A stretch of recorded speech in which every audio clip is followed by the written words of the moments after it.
If you take a look at the swatches panel inside of Illustrator, you'll see that there are some swatches that kind of roam freely here, but there are some swatches that appear very neatly inside of these folders. These folders are actually referred to as color groups or swatch groups, and they can be very helpful in organizing color within your document. Creating a color group is very easy. Right now, I have no artwork selected on my artboard, so I can come right down here to the bottom of the swatches panel and click on this folder icon with the plus sign, which allows me to create a new color group. When I do so, I'm going to give it a name.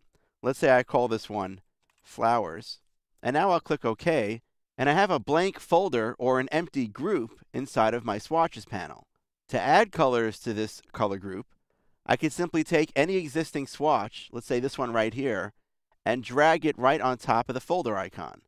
That adds the color into the group.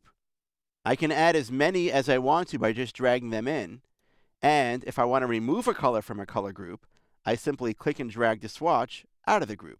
One of the really nice things about color groups, though, is how they help you manage color even after you've added those colors to your document. For example, I have 3 colors here used on these flowers in this document, but I didn't really take the time to define swatches for them. Or maybe I opened up this file, which I received from another designer, and they didn't go through the process of defining swatches for it, but I'd really like to use these colors quite often, so I want to turn them into swatches. So what I can do is select these 3 elements right here on the artboard, and now that I have artwork selected, I can click on that same folder icon right here in the swatches panel to create a new color group, but this time, the dialog box that appears has some additional options. Since I have some artwork selected, I can tell Illustrator to create colors from my selected artwork. At the same time, I could also convert process colors to global colors. I'll call this one Flowers 2, and now I'm going to click OK, and you can see that I've now created 4 global process colors.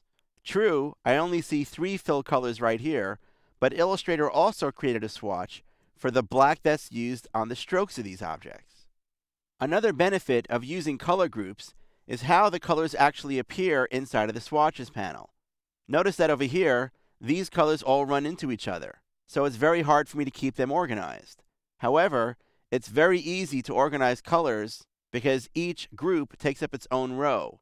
If a group has more colors, it simply takes up 2 or 3 rows, whatever it needs. The truth is that if you take the time to define these color groups, you're helping Illustrator better understand how you're using those colors. For example, if certain colors are grouped together within a single group, there must be some kind of relationship between those colors. For example, apparel designers may create something called a colorway. A single colorway may contain many other colors inside of it.